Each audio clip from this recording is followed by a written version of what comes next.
This message comes from Monday.com, the first work platform you'll love to use. Meet Monday Sidekick, your AI-powered work BFF that handles everything for you, from daily briefings to risk analysis. Start your free trial at Monday.com. A warning. This episode contains explicit language. I made up this funny, dirty word, inshittification. And it turns out that the secret to getting people to really engage with a technical, political, and economic critique of platform capitalism is to let them swear. They just love to swear. Hello, hello. I'm Brittany Luce, and you're listening to It's Been a Minute from NPR, a show about what's going on in culture and why it doesn't happen by accident.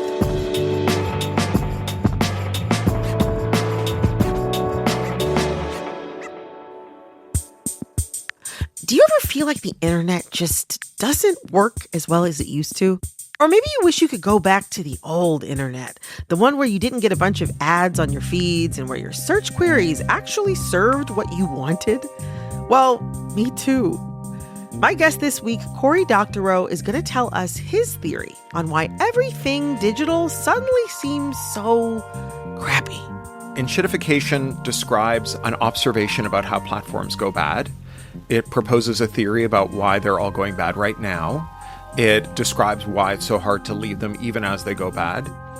Cory is a journalist, tech activist, and special advisor to the Electronic Frontier Foundation, a nonprofit group that focuses on civil liberties and tech policy. He's also the author of a new book called Inshittification: Why Everything Suddenly Got Worse and What to Do About It. Okay, Cory, so can you break down your theory? What are the steps of this phenomenon? First, the platform is good to its users. Once the users are locked in and it's hard for them to leave, the platform maltreats them in order to make things better for business customers. And once they're locked in, it makes things worse for them too. So that all the users of the platform are having a terrible time. All the available value has been harvested by the firm, its shareholders, and its executives. And all you've got left is a pile of shit. And that is end stage inshittification. And let me tell you all, this thing goes so much further than having a worse time online. According to Cory, this tech phenomenon is leaking out into real life. But how do we make things less bad, especially when tech companies have so much power? All right, Cory, can you give me some examples of what you're talking about? Like, what does this look like in the real world? Sure. Well, first, let me give you a little benediction here. If you want to use this word to mean things getting worse, that is fine with me. I think the best poster child for inshittification, that said, is Facebook. If you want to follow the 3 stages of inshittification, they come through pretty clearly, you know. So Mark Zuckerberg starts off Facebook in his dorm room as a way to non-consensually rate how bangable other Harvard undergrads are. But eventually it becomes sort of a phenomenon, and he wants to open it up outside of kids with .edu addresses.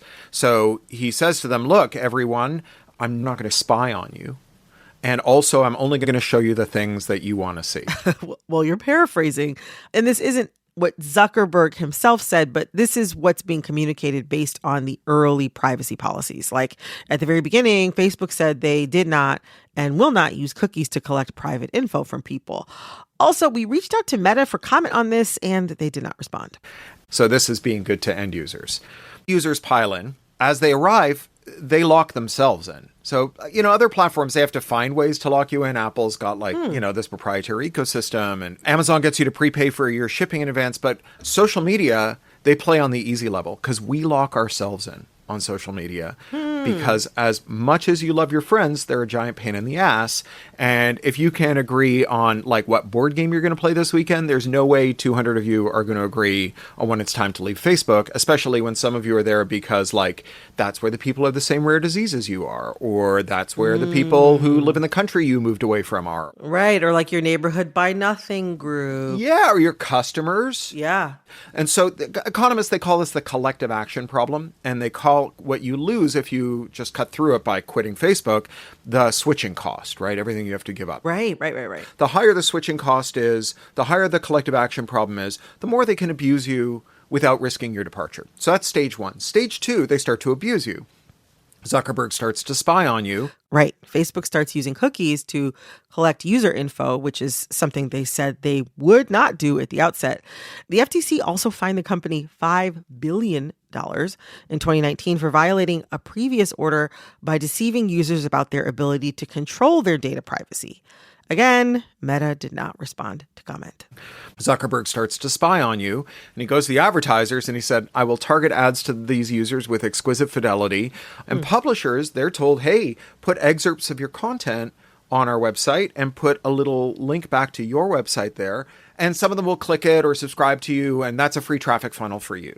They actually went further than that, too. They courted news outlets trying to get them to buy into their instant articles program, which loaded articles faster, but were hosted on Facebook and not on the publisher's sites. So the publishers, the advertisers, they're locked in too. You know that stuff where if you're not paying for the product, you're the product? These guys are also the product. 2017, Procter & Gamble cut its surveillance advertising budget, and the next year they see a 0% drop in sales. Oh, wow. Publishers, meanwhile, Facebook says, oh, by the way, posts on Facebook that have a link back to your website, we're not going to show them to anyone. Right. I mean, they didn't say that, but Facebook's been de-emphasizing news posts for a couple of years now. They also blocked news posts entirely in Canada after the Canadian government tried to get Facebook to pay publishers directly for news content. And so that is stage 3 of inshittification. It's the final stage. The platform turns into a pile of shit. Again, Meta did not respond to our request for comment, but let's get into what you see as the causes. I want to start with corporate consolidation. Yeah. What does corporate consolidation have to do with all of this? Robert Bork, he was a judge who had this idea that monopoly law should not be enforced because mergers were efficient. He convinced Ronald Reagan to adopt these theories that if you saw a company out there that had big market share, what you were seeing was the company that made everyone the happiest. And it would be perverse to punish them for making the best product. And if they stopped making good products, the market would kick in and solve this. Yeah. This started in the 1980s. We've drawn down competition enforcement ever since. Really the first sector to grow up without any real competition enforcement since the Gilded Age was tech. And you have companies like Google, for example, that have had one really successful in-house product. Search. And Gmail, too, was their other most successful in-house product. And by the way, Google and Apple are both financial supporters of NPR, as is Amazon, which pays to distribute some of our content. And since then, virtually everything they've done, Android, ad tech, video, all that stuff is stuff they bought from someone else. And then they captured so much of the market that they had these giant profits. How are you going to correct the market? It's not, iron laws of economics or return to scale. It's just like the decision to allow anti-competitive mergers. You also wrote about how all that consolidation makes it harder for companies to be regulated. Can you say more about that? Yeah. One of the things about inshittification is it's a theory about how market concentration produces regulatory capture. So when a sector is composed of a lot of competing companies, small and medium-sized companies, they find it really hard to come up with a single lobbying posture. They find it really hard to agree on anything, in the same way that 100 of anyone find it really hard to agree on anything. But when they kind of merge to monopoly or duopoly, it becomes a lot easier to come up with a common posture. And so you can think about things like you have 5 giant telcos and cable operators that have divided up the market. They just find it really easy to have a common lobbying position. So in concentrated industries like with internet service providers, companies can basically be like a united front and they can work together to get what they want. Okay, I understand that. Okay, so let's talk about how IP law fits into this. One of these laws I'm thinking of is the Digital Millennium Copyright Act. Talk to me about that law and also just how these kinds of laws play into our experience of what we're discussing. I mean, think about printer ink, right? We have 4 or 5 giant companies that have cornered the market on inkjet printers. Some of them will use digital locks to lock in the ink. So you would assume that some tinkerer who's public-spirited or some entrepreneur who thinks they can sell you something would make the product to unlock it, right? Except the Digital Millennium Copyright Act of 1998, Section 1201 of which establishes a felony for circumventing an access control. Yeah, I mean, this is the law that protects online video games from being pirated, having a password to log in, right? But you're pointing out that these digital locks are being used for things that haven't historically had a digital component at all. Like you're saying, companies have found loopholes to use an internet law for physical goods. So again, it's like kind of jargony, but what it means is that if the person who makes the product designs it so there's a part of the product you can't access, it has an access control, like the part that checks for the ink, then going around that access control is illegal. This means that if you just want to make it illegal to use a product in a way that benefits the owner of the product at the expense of the shareholders of the manufacturer of the product, you just put an access control around the part that you'd have to remove or alter. And then it becomes a crime to use the things you own in ways that benefit you at the expense of the manufacturer.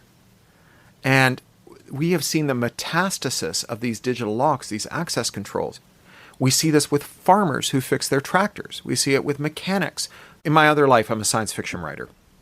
And one of the great writers in our field is this guy, William Gibson, coined all kinds of great words. He coined the term cyberspace, but he's got this great quote, cyberspace is everting. Cyberspace is turning inside out. So the stuff that used to just be terrible on the internet is becoming terrible everywhere. Technology and everything else are going to be wired into these systems of digital control that are monopolistic, unregulated, can send you to prison if you alter the way the device works after they sell it to you. Coming up, is the end of our tech woes even in reach? It is entirely possible that you can take the parts you like of these platforms and throw away the parts that you don't. And the way to get there is to make the platforms afraid of what happens when you start chopping them up. Stick around.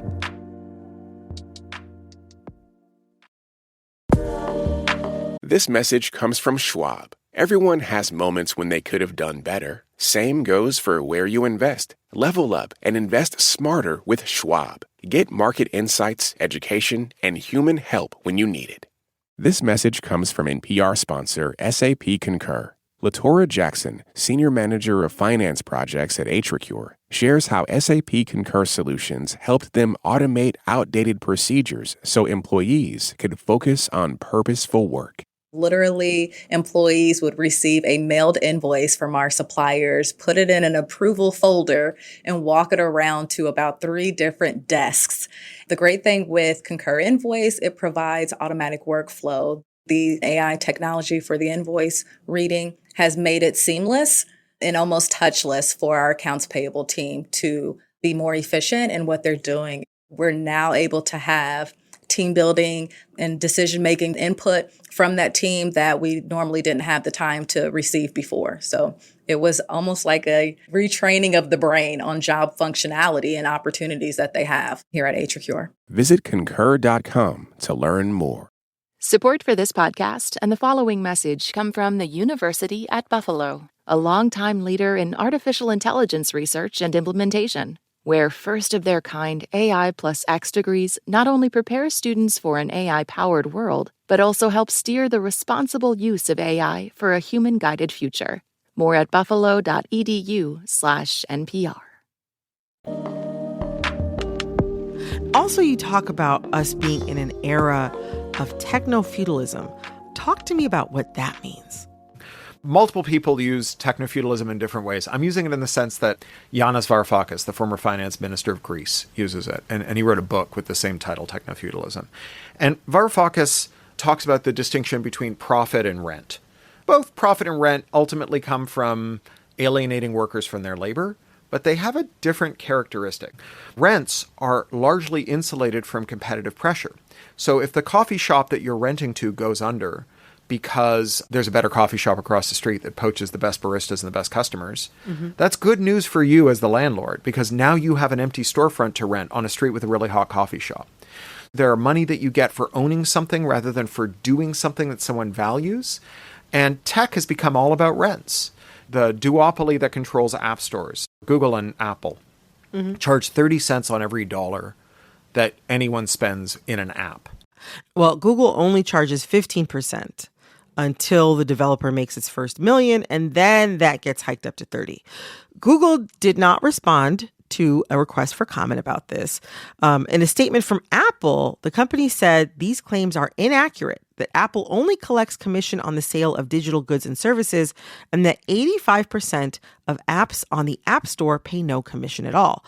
I might guess that's because many apps are free and don't involve any in-app purchases either, but Apple did not confirm. And the normal cost of processing a payment is like 0 to 3%. They are just presiding over the transaction. They've put a toll bridge between owners of mobile devices and the people who sell things to them. Amazon does the same thing.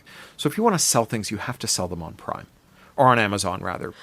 Right. Consumer Intelligence Research Partners estimates that 197 million people in the U.S. have access to Prime. Prime households, if they find what they're looking for, they buy it there because they've already prepaid for a year's shipping. Amazon charges 45 to 51% of the money its third-party sellers rake in fees. So that's fulfillment by Amazon. Which a lot of sellers like, but has gotten more expensive. That's this thing Amazon calls its advertising system, but it's not really advertising. It's auctions to be the first search result, no matter whether you're a good match or a bad match for the search. You know, that estimate you mentioned for fees, about half of a seller's revenue, that's at the highest end, according to a report by Marketplace Pulse, and also the FTC's 2023 complaint against Amazon. That's part of the FTC's historic antitrust lawsuit that accuses Amazon of functioning as a monopoly. Its trial is scheduled for next year. In a statement from Amazon, the company said the numbers laid out in the study are not accurate because they conflate fees with the cost of optional services that some sellers purchase from Amazon or other providers such as logistics, customer service, and advertising. Amazon's selling fees are 15% or less in most product categories, end quote. But yeah, tell me more about what's up with the search results. So the first results in your search, it's not the people with the best match, it's the people who paid the most. And one of the ways they get the money to pay the most is they charge extra. And so on average, the first result for an Amazon search is 29% more expensive than the best match on the platform. And the best result is on average somewhere around 17. So this is a rent collection system. In a statement to NPR, Amazon said, "This is incorrect. We consider many factors when determining ad placement, including product and brand relevance to the customer. It is not true that the highest bid for sponsored products always wins." Okay, so we're wading through these piles of sludge that are the apps and social media platforms, and sometimes the machines and software that we use. Yeah. So how do we make things less bad? Yeah, so the point of the inshittification hypothesis is to move this out of the spiritual realm of the great forces of history or the iron laws of economics causing this, and to really identify not just the conduct, which we've put a lot of emphasis on, but the policy. Once you locate this where it belongs, in pro-oligarch, pro-inshittification policies that encouraged wealth concentration, power over regulators, power over workers, regulatory capture to wield IP against both the public and competitors, then the solution becomes obvious, if not easy, right? Which is we have to reverse these tendencies. Now, under Biden, we did get a revival of antitrust. The thing that is very interesting about the antitrust resurgence is that it wasn't limited to Biden. It actually started under Trump 1. And it wasn't limited to America. We had it in Canada. We had it in Europe. We saw it in the UK. We saw it in Australia, South Korea, and Japan, and in China.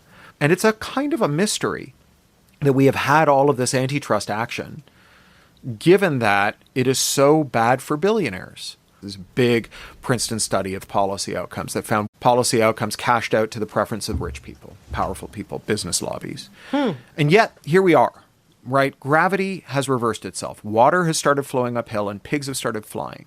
All over the world, different kinds of governments, conservative, liberal, authoritarian, democratic, have all started doing big, muscular antitrust stuff, the likes of which we haven't seen since before Jimmy Carter. And I think it's because, as the finance sector puts it with Stein's law, anything that can't go on forever eventually stops. I mean, you've laid out a lot of evidence as to how we got here, what it's like, a possible way out. There's still the matter of like what many tech founders and tech company owners and leaders say that they're doing or what that they plan to do with their money. I wonder, What about the idea that, some of the gripes that we have, what about those who might look at all of that and weigh that against the possibilities that could be generated by some of the technology, the money, the resources, the companies that you've named?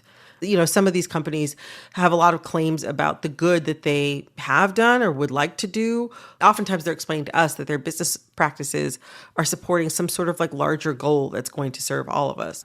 One of the reasons I care about this stuff is because the platforms did and do deliver value. The reason people are locked into platforms is the value they deliver.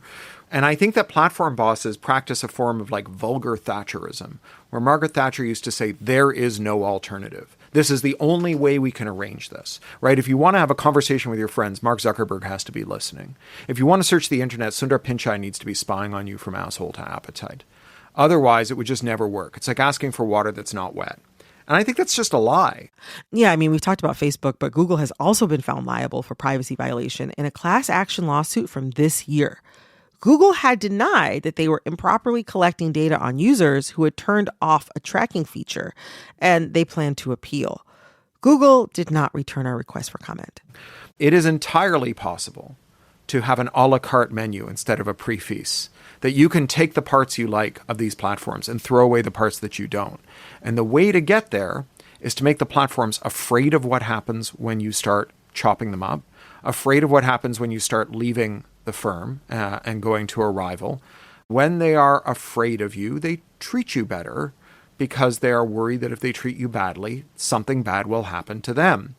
This is the basis of capitalism. And it's weird that I, a card-carrying member of the Democratic Socialists, have to explain this. But you read Adam Smith, and he is saying it is not through the generosity of the baker that we get our daily bread. It is through his self-regard, right? Capitalism, according to its moral philosophers, is a philosopher's stone that converts the base metal of greed to the precious metal of public benefit by making people afraid that if they act greedy, if they take too much of their workers' wages for themselves, if they charge us too much as customers, if they abuse us, that someone else, not someone who cares about us, but who cares about themselves, will offer us a better deal and we'll jump ship to it. Corey, you have given me a lot to think about. Thank you so much. Thank you. That was Cory Doctorow, activist and journalist. His new book, Inshittification, Why Everything Suddenly Got Worse and What to Do About It, is out now. This episode of It's Been a Minute was produced by Liam McBain. This episode was edited by Nina Pothuk. Our supervising producer is Barton Girdwood. Our executive producer is Verilyn Williams. Our VP of programming is Yolanda Sanguini. All right, that's all for this episode of It's Been a Minute from NPR. I'm Brittany Luce. Talk soon.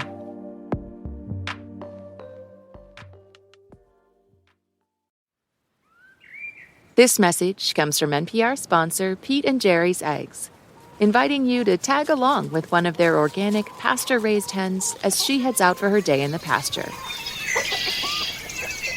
She and her friends start to roam and forage, hunting for tasty organic snacks. And with 108 square feet per hen, there's plenty of space for everyone. Under the open sky, they can hear songbirds nesting in the trees.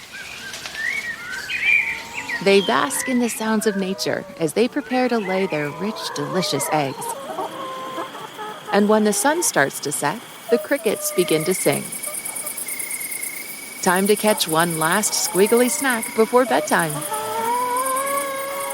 To learn more about Pete and Jerry's organic pasture-raised eggs and the certified humane farms where their hens roam, visit peteandjerrys.com. This message is sponsored by DSW, the birthplace of the humble brag. Full of all kinds of shoes that get you at prices that get your budget. And when there are never-ending options for every style, mood, occasion, and budget, there is unlimited freedom to play. And that's something to brag about. So go ahead, stock up on fresh sneakers from your favorite brands, or try those boots you always secretly knew you could pull off. Find the shoes that get you at prices that get your budget. DSW, let them surprise you.